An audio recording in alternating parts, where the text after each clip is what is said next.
I'm really excited to talk to y'all about the project I worked on with the help of the Digital Humanities and Blended Learning Center people. So I've titled it Bad Books, An Exploration of Censorship.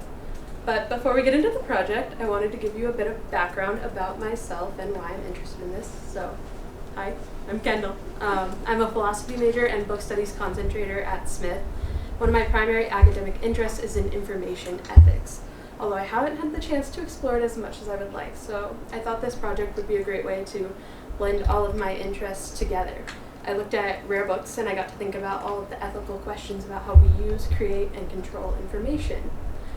Especially in the context of academia, I believe it's important to think about who has access.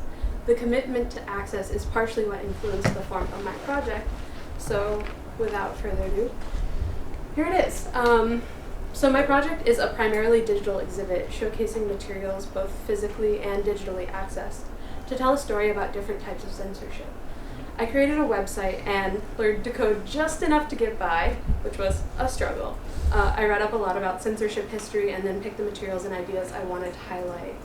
So in the end, my project covered everything from redaction in government documents to art being removed from galleries. It's like a whole wide expanse of things. And it was a really exciting project for me. I think censorship is something that touches like every field in very like pertinent ways. Like the sciences have been censored throughout history. Galileo, like his work wasn't able to get out there and that was a big thing. And then you think about like the history of like LGBT plus people being censored. We don't have that. Those books were burned, a lot of them. So I think it's a really cool topic and I really enjoyed looking at it. So the project as a whole envisions technology as a way to augment our experiences with books rather than as a replacement for books. So like a lot of times you hear people saying like, oh, books are dying, books are dying. Books are not dying. That is a like really false statement. Actually ebook sales are on the decline, which I think is something really interesting. But I think that technology is there to help us enrich the way that we interact with knowledge and information. So that's what I wanted to do with this project by like using a digital platform to let anyone look at the materials that currently you can only see if you're at an institution that has them. So yeah, that's that. So before we get into like one example of something I looked at, I wanted to give you my definition of censorship. It's something that can be defined in a lot of ways. So this is where I'm working from. I define censorship as the project of suppressing or destroying anything deemed objectionable. And a censor is loosely defined as the person who carries out censorship. This can include both the person who decides what is objectionable and the person who removes or crosses out a bit of text in a book. So oftentimes with religious censorship, the person who is doing the physical censoring of books isn't the same person who decided that that thing shouldn't be viewed by others. People would get lists of books that they weren't supposed to read and then being dutiful and following their religious orders, they would cross them out and not look at them. But, you know, that's what it is. We usually think about someone who censors as being the person who's like, no, you can't look at that. But it also takes some effort from regular people. So now I want to give you a little bit of insight into just one of the items that I cover in my exhibit to give you an idea of the sort of work that I'm doing. So this handsome fellow, Petrarch, he's a poet and often credited as the father of humanism. He was born and working in the 1300s. And I looked at this book by him at the Mortimer Rare Book Room. The book was published in 1562, so note that he was born in the 1300s. This book is 1562.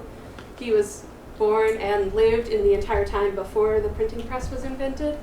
But once they got it, they were like, we really love Petrarch, let's print some of those books. So actually, the marks that you see here on the book are censorship, which I know might sound weird to some of you because you can read that entire poem. Like, if you can read it, you can read it. I don't speak this language. But that is actually censorship. Just these little lines that go through the image. So this sonnet, which is marked through, is one of the Babylon sonnets. And the Babylon sonnets, they are about the decadency of papal courts. So here one is. I'm going to read it to you. Wicked one, may heaven's fire rain down on your head, you who grow rich and great by bringing others down to bread and water, taking so much joy in evil actions. Nest of treachery, where all the evil spread through all the world hatches. Shaped to wine, delicacies, and good living, where luxury performs her worst. Through your rooms, young girls and old men pursue their affairs, Beelzebub among them, with fire and bellows and with mirrors. You are not born to grace a feather bed, but go naked in the wind, barefoot on thorns. Now you live so that the stench rises to God. So this poem was translated into English by A.S. Klein. As you can see, it's really critical of luxury. An important thing to note is that it was addressed to the papal court. So that's pretty bold, right? Petrarch just wrote this poem and he was like, hey you guys, God can smell you. That's awful. What you're doing. So you can see why maybe that would be something that would be censored. But funnily enough, it wasn't censored until 1559. So it's like Petrarch's dead. Like, he's gone. His sonnets weren't banned because of what they said alone. They were banned because within the context of the time, they were really dangerous. So Protestants had started using Petrarch's work to support the Reformation and criticize the Catholic Church, which is like a huge blow to the Catholic Church because Petrarch is like considered one of the greatest poets. And so to say, yeah, even Petrarch thought the Reformation was a good idea, which he didn't, you know. It wasn't happening. He didn't know about it. He thought there were some things wrong, but he wasn't a part of that movement. So the decision to censor his work ultimately would have been a very difficult decision because it's like to censor his work is to say, yeah, Petrarch is criticizing us, but to just leave it out there means that people can use it in whatever way that they wish. So ultimately, it appeared in the Index Librorum Prohibitorum in 1559. The index is the list of books that are deemed inappropriate for reading by the Catholic Church. They gather up all of them and publish it on, like every 4 years or so, they would publish one. And they would have all sorts of authors listed in them. But it mainly was a matter of like, someone had to read it to censor it, so books that weren't popularly read would not be censored. So in a way, the index actually provides a really useful resource for knowing what books were being read a lot and were controversial. So with all this history in mind, I set out to look around and see what I could find out about the way that it was censored and what that says about censorship in general. So I went through a lot of other digital exhibits, which was super cool. Like, I didn't have to go to these other places to look at these materials. I was just like, yeah, let's see what I can find. And so here's one of the examples. So as you can see here, the person has really thoroughly marked out the text. It's actually sort of eating through the page in some parts. I don't know if you can see it, but it was very thick ink. I guess you could still read it if you tried really hard, but you probably wouldn't want to. And then here's another. Someone just squiggled through it. And this one is nearly impossible to read. But then there's something like this, which is kind of reminiscent of the little 3 marks that you saw earlier. So one of the great things about censorship history is that there were a lot of lazy people, or people who actively didn't want to work within the system. So they would follow the letter of the law just enough so that they wouldn't get in trouble. Because if you didn't have it marked through, you risked excommunication from the church if someone found out. And in a primarily Catholic state like Italy, that just wasn't something you would want to risk. Some people were a little more bold, though. So in this edition, you can see that the sonnets weren't even printed, but there's still the blank spaces there. This is one of those things where when you set up type to be printed, it's like all these little individual pieces of metal, and they were laying in this big tray. And they would set up a piece and then leave it there for however long and just keep running it over and over and over again whenever they were like, yeah, we can make some money off that. So then when it appears in the index, all the printers are like, oh, we can't print that anymore. But it's a lot harder to like take it out because on either side of these pages would have been other text, and the way that it's set up, you can't just move everything up a page, you can't just take a page out like that. So they would just like cover it or take out those blocks of text but put in other metal to fill it in so they didn't have to reset up a whole book. And it's, you know, they could have just cut out the pages. So I think there's something very intentional about leaving it blank. It's like a sign of what was once there, just so you know. And this person has actually like gone back in and written in all of the sonnets. And there's a note actually, which says in Italian, look, these sonnets were banned by Pope whatever in this year. And so I just think that's really, really cool. Yeah, so the index was eventually discontinued in 1966, but it kept on being used until then. So censorship of that sort was pretty common. The index didn't die because the Catholic Church no longer had a commitment to examining like what books were suitable for people to read, just because it was becoming largely impossible to keep up with the number of books that were being produced. So they would just have to give up on it. They couldn't read all of the books anymore because the publishing industry had exploded, there were very cheap paperbacks coming out, and it just wasn't feasible. So they decided to no longer publish the index, but the Catholic Church actually still examines books to see if they have suitable content. And they issued these things called imprimaturs for religious books. An imprimatur is this sort of approval, and it says that the book is free of doctrinal error. So this is, you know, religious censorship. This is what it looks like in the modern age. It's something that's still happening, albeit in a like less impactful form because the Catholic Church no longer has the power of state that they had in 1500s. Yeah, so this is something that I looked at and something that I thought was really, really fascinating. And it's just one of many things that you'll find on my website that I made. So here we are. I'm bad at clicking. Yeah. Cool. That's me. That's what I've done.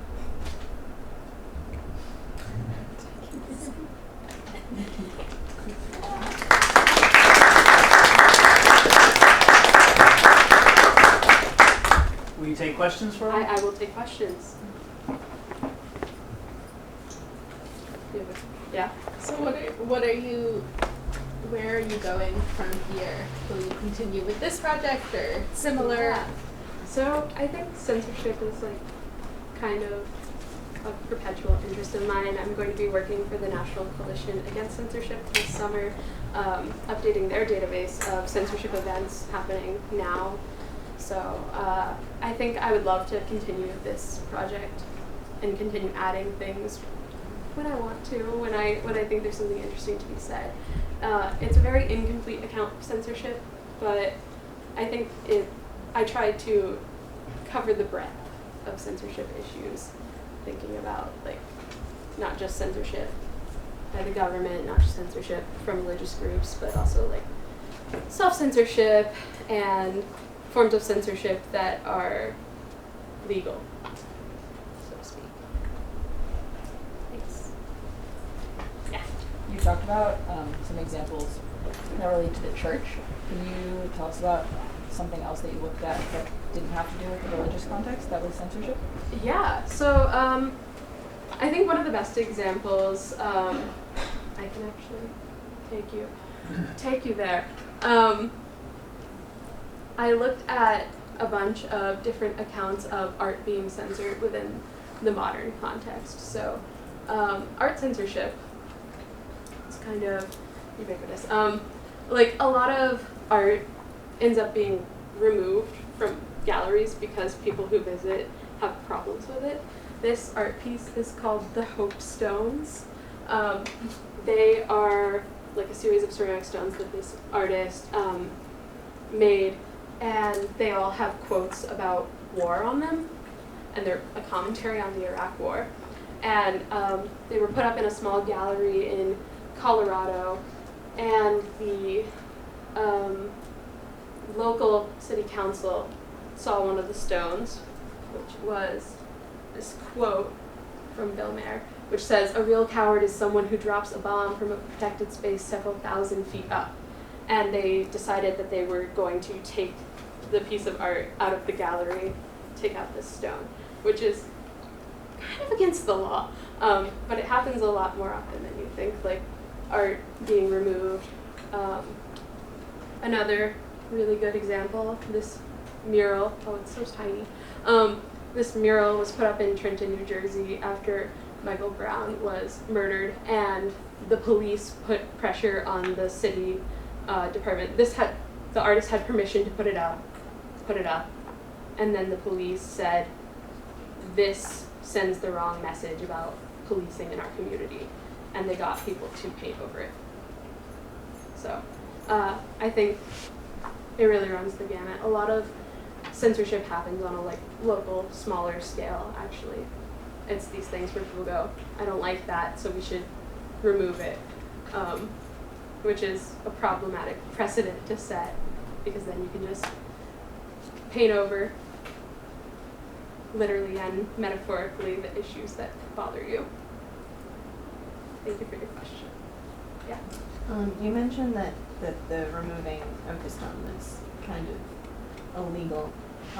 Did you look into like the legal world of censorship? Yeah. So a lot of the people that work against censorship do a lot of legal work related to First Amendment rights, because that's usually where the protection comes in. So actually, in removing the stones, the city councilors had said that they thought it was their duty to protect the community or something like that. And actually, since they were government officials, then removing it is counter to First Amendment rights. But First Amendment rights are really complicated because of all the different exceptions that can be made. So throughout history, there have been different things, there is exceptions for child pornography and hate speech and all these other things. So it's a really complicated web that has been woven together. It's kind of held together with string. You have to be really careful about how you navigate censorship within the government, especially. Yeah. Have you, across your research, run into similar cases of modern censorship? I'm thinking about in public libraries and school libraries. My mom is a school librarian and is often told to remove a book from the collection. Yeah, that's I think one of the most popular ways that censorship in its traditional sense happens. So you get people coming into schools and libraries and saying, "Don't teach our children this. That's not okay." And so I ended up looking at a list of all the books that have been.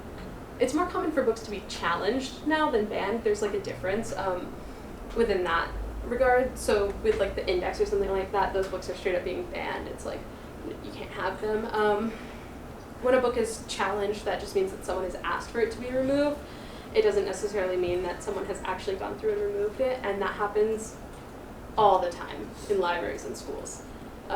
I think that a really good resource for that, if anyone is interested in learning more about that, is the ACLU or the American Library Association's Office of Intellectual Freedom. They publish a lot of really great information about that. The ALAOIF, they do a yearly list of the top challenged books. Within the modern context, most books that are being challenged are because they feature LGBT plus issues in them, or sexuality in any sense. Is to say it's not appropriate for children, but there's a lot of interesting dynamics going on there. Yeah. Have you explored self-censorship? Oh, yeah, a little bit. Okay. Self-censorship is really interesting to me. It's a little bit harder to like study from like an object-based perspective because it's really hard to find where it's happening. But I looked at this really great example of letters, like looking at people's individual letters that they had sent through the mail. During wartime, it's really popular for governments to censor mail, and not just necessarily the mail of troops, but also the mail of anyone who's suspected of anything. So I looked at this great letter that was sent by an art historian in France, and they it just has like a little censor stamp on it, so it lets you know that people have looked through it. But another really interesting thing with letters is within the context of Japanese internment, all of their letters were read by the people, that they would like hire people to read their mail, essentially, because they couldn't. Or they would force them to write in English, but if not, they would get like someone who spoke Japanese to come in and read their mail. And a lot of historians think that the things that people were saying in the letters were indicative of true conditions because the people knew that their mail was being read. So I think that's like a really good example of it, and it's really, really interesting history. Thank you. Can I ask a question? Yeah. It probably is too large to ask No, go about for it. technology in general, Yeah. but I wonder about what you think the place that your project has in relationship to censorship. So you are presenting through this fire hose of information we call the internet Yeah. about censorship. What is the position of your work vis-a-vis censorship? Yeah, I mean, I think one of the most important aspects of fighting censorship is knowing that it's happening. And one of the best ways that we've found to do it within the modern era is through like social media and the internet, which is kind of problematic because the internet has its own like bag of problems in terms of censorship. It's actually so easy to censor the internet. A lot of people think that because we now live in a digital age, we don't have to worry about censorship in the same sense. But the internet is kind of like inconstant in a way that physical materials aren't, and no one has to come to your house and destroy your books to get rid of them. They can just throw up a firewall so that you can't access certain things online. So I see my project as like part of the effort of like informing just your average person about the different forms that censorship can take. I wanted it to be like very basic, but yeah, I think that to know and to effectively fight against censorship, you have to know how it can look, because it's not as cut and dry, simple as people sometimes think.